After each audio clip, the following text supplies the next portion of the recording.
दोस्तों मार्केट के अंदर आज या कल में ही हमें एक बड़ा मूवमेंट देखने को मिल सकता है, जो कि हमें मेनली लग रहा है कि नीचे की साइड होगा। अब यहाँ से कितनी मार्केट गिर सकती है, कौन से लेवल पे जा सकता है बिटकॉइन, वो सब हम इस वीडियो के अंदर समझेंगे। काफी इंपॉर्टेंट वीडियो है। साथ ही यहाँ पे जीएमटी कॉइन के बारे में बात करेंगे, क्योंकि काफी लोग यहाँ पे कंफ्यूज हैं कि बेसिकली हुआ क्या, मैंने टेलीग्राम पे इसका कॉल दिया था एंड क्यों ये डंप कर गया। तो उसको थोड़ा मैं एक्सप्लेन करूंगा ताकि आप लोगों के लिए आगे ये काम दे एंड आप कुछ नॉलेज यहाँ पे ले पाओ।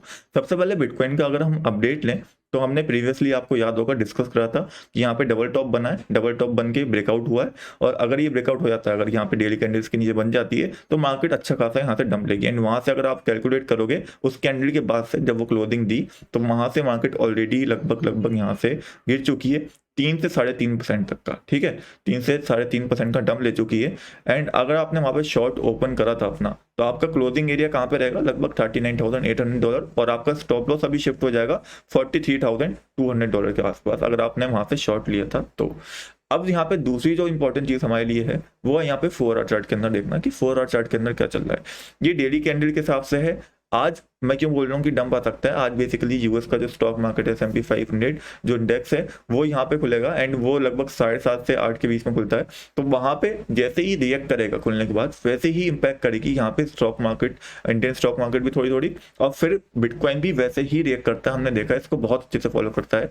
और अगर ये नेगेटिव खुलता है, अगर यहाँ पे देखो नेगेटिव क्यों खुलेगा, क्योंकि ऑलरेडी इसने भी डबल टॉप ब्रेकआउट करा है, रीटेस्ट पे है। अगर रीटेस्ट करके ये नेगेटिव खुलता है और नीचे की साइड गिरती है मार्केट, तो यहाँ पे बिटकॉइन भी अच्छा खासा डंप लेगा। और बिटकॉइन कितना डंप लेगा, तो यहाँ पे अगर ट्रेंड लाइन के हिसाब से हम देखें तो 39,400 से $39,600 के बीच में हमें प्राइस मिलना चाहिए यहाँ पे बिटकॉइन का, इसके हिसाब से, ट्रेंड लाइन के हिसाब से। और ये जो S&P 500 गिरेगी उसके हिसाब से, अगर S&P 500 पॉजिटिव खुलती है, जिसके चांसेस बहुत कम है, तो फिर बिटकॉइन भी रिकवरी यहाँ पर दे सकता है। लेकिन चांसेस आ रही कि नीचे की साइड गिरेगी, जो कि मेनली यहाँ पे देखने को मिल रहा है, न्यूज़ की वजह से हमें पता चल रहा है S&P 500 के। अब यहाँ पे दूसरी इंपॉर्टेंट चीज को हम समझते हैं, जो कि अभी समझने वाली है 4 आवर चार्ट के अंदर बिटकॉइन के अंदर। अगर आप 4 आवर चार्ट देखोगे तो यहाँ पे एक ट्रेंड लाइन हमें मिल चुकी है जो डायरेक्शन दे रही है, जिसके हिसाब से अगर बिटकॉइन ऊपर भी जाता है रिकवरी करने, तो यहाँ तक आएगा लगभग $42,800 तक, और फिर से डायरेक्शन लेके आ जाएगा। तो अगर आप शॉर्ट लेने का देख रहे हो तो $42,800 इज अ परफेक्ट एरिया जहां से आप शॉर्ट ले सकते हो बिटकॉइन के अंदर, मेरे हिसाब से। दूसरी और लास्ट इंपॉर्टेंट चीज जो बिटकॉइन के अंदर हमें समझनी है वो ये है कि अगर आपको लॉन्ग ट्रेड लेना है तो फिर आपको अभी नहीं लेना है, अभी शॉर्ट ट्रेंड का ज्यादा बेटर है लेना, क्योंकि मार्केट एक डाउन ट्रेंड के अंदर आ चुकी है। मार्केट के अंदर जो इंडिकेटर्स हैं वो यहाँ पे डाउन ट्रेंड को शो करने लग रहे हैं। चाहे हम 9 EMA की बात करें, वो भी यहाँ पे ऑलरेडी ब्लैक हमारी ब्लू लाइन को क्रॉस कर चुका है, जो कि 21 EMA है। अगर 51 EMA को भी क्रॉस कर देता है तो यहाँ से एक और लंबा डाउन ट्रेंड स्टार्ट हो जाएगा, और फिर हम शॉर्ट ट्रेड पे ज्यादा फोकस करेंगे एज कम्पेयर टू लॉन्ग, वहां पे हम शॉर्ट सेलिंग करेंगे। होपफुली आपको यहाँ पे बिटकॉइन का अपडेट बहुत ही क्लियरली यहाँ पे समझ में आ गया होगा, जहाँ पे सिंपल सा हमारा मूवमेंट एक्सपेक्टेड है, जो कि है कि प्राइस नीचे की साइड मूव करेगा, या तो ऊपर से जाके यहाँ से डायरेक्शन लेके, या फिर सीधे ही यहाँ से डंप करता हुआ हमें दिख सकता है आज रात में या कल सुबह तक। अब यहाँ पे हम आ जाते हैं कि इन्वेस्टमेंट करना है तो कब करें। तो यहाँ पे जब फियर एंड ग्रीड 20 पे हो, जब बिटकॉइन एक जगह स्टेबल हो, तब आप इन्वेस्टमेंट करना। अभी गिरती हुई मार्केट में करना थोड़ा रिस्की हो जाएगा, बिटकॉइन इथेरियम को भी बाय करना। बाकी लेवल्स मैं आपको बता दूंगा नेक्स्ट वीडियो के अंदर। फिलहाल इतना समझ लो इथेरियम के अंदर बाइंग करनी है तो 2855 और $3,000 का एरिया ज्यादा बेटर है अभी की मार्केट के हिसाब से। नेक्स्ट हम यहाँ पे बात करते हैं जीएमटी के केस में हुआ क्या बेसिकली एग्जैक्टली, उसको हम समझते हैं। तो यहाँ पे मैंने आपके साथ एक कॉल शेयर करी, जो कि आई थिंक ऊपर की साइड यहाँ पे शेयर करी थी, यहाँ देख सकते हो टेलीग्राम ग्रुप के ऊपर, बिल्कुल फ्री है, ज्वाइन कर सकते हो, लिंक डिस्क्रिप्शन में दे दिया है। जो कि मैंने शेयर करी थी यहाँ पे 2.44 के आसपास लगभग। अगर आप देखोगे प्राइस लगभग उस टाइम पे जो जीएमटी का प्राइस चल रहा था वो यहाँ पे चल रहा था 2.44 के आसपास, और वहां पे मैंने बोला था कि आप बाय कर सकते हो। उसके बाद मैंने आपको बोला कि 2.35 का स्टॉप लॉस भी लगा लेना। नेक्स्ट यहाँ पे मैंने टारगेट रखा था 2.64, जो कि हिट होता, डेफिनेटली हिट होता अगर बिटकॉइन ऐसे दिख नहीं करता, मैं आपको समझाऊंगा। उसके बाद यहाँ पे मैंने जस्ट कुछ टाइम बाद ही, लगभग 8 मिनट बाद, मैंने यहाँ पे एक और पोस्ट डाली जहाँ पे मैंने बोला कि प्राइस अभी उतना ही चल रहा है, लगभग आप देखोगे प्राइस में ज्यादा फर्क नहीं आया, 2.448 आ गया, मतलब 0.1-0.2% का फर्क आया होगा मुश्किल से।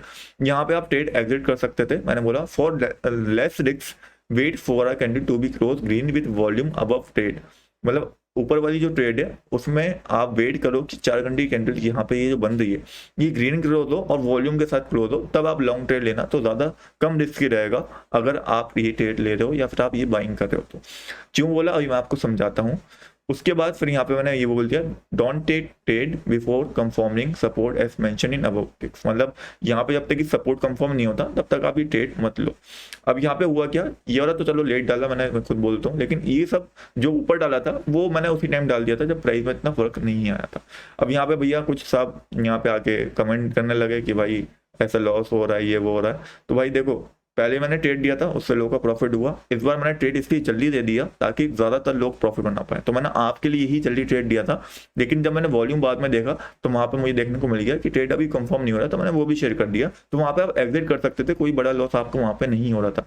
साथ ही साथ कभी कभी स्टॉप लॉस भी ट्रेड में हिट होता है, तो अगर आपने ट्रेड ले भी लिया, स्टॉप लॉस हिट भी हो गया, तो कोई ऐसी बात नहीं है कि स्टॉप लॉस भैया हिट हो गया, फ्री में आपको ट्रेड मिल रहा है। अगर आप प्रीमियम भी ज्वाइन करोगे वहां पे भी आपके स्टॉप लॉस हिट होंगे और आपकी ट्रेड कैंसिल जाएंगे।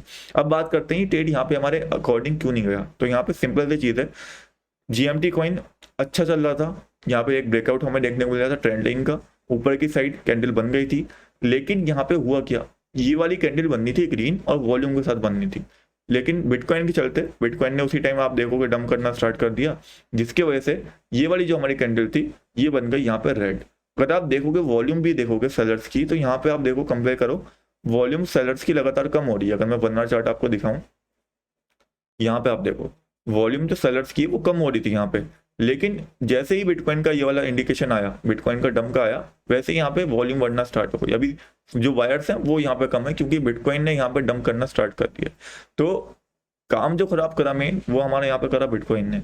लेकिन अगर यहाँ पे 4 घंटे की कैंडल जो होती है हमारी वो क्लोजिंग दे देती है यहाँ पे वॉल्यूम के साथ, इसको हम बोलते हैं प्राइस एक्शन, इसको हम बोलते हैं प्राइस एक्शन ट्रेड। अगर वॉल्यूम के साथ यहाँ पे कैंडल मिल जाती है हमें 4 घंटे की, तो हम इस ट्रेड को सक्सेसफुली कर सकते थे, हमारा टारगेट भी इजीली हिट होता, क्योंकि यहाँ पे एक रेजिस्टेंस ब्रेकआउट हुआ था और ये सपोर्ट कंफर्म हो जाता अगर यहाँ पे बनती कैंडल तो। लेकिन सपोर्ट कंफर्म नहीं हुआ तो कोई ट्रेड यहाँ पे नहीं बनी, और डेट्स वाई कि मैंने आपको यहाँ पे बोल दिया कि कैंसिल कर दो ट्रेड को।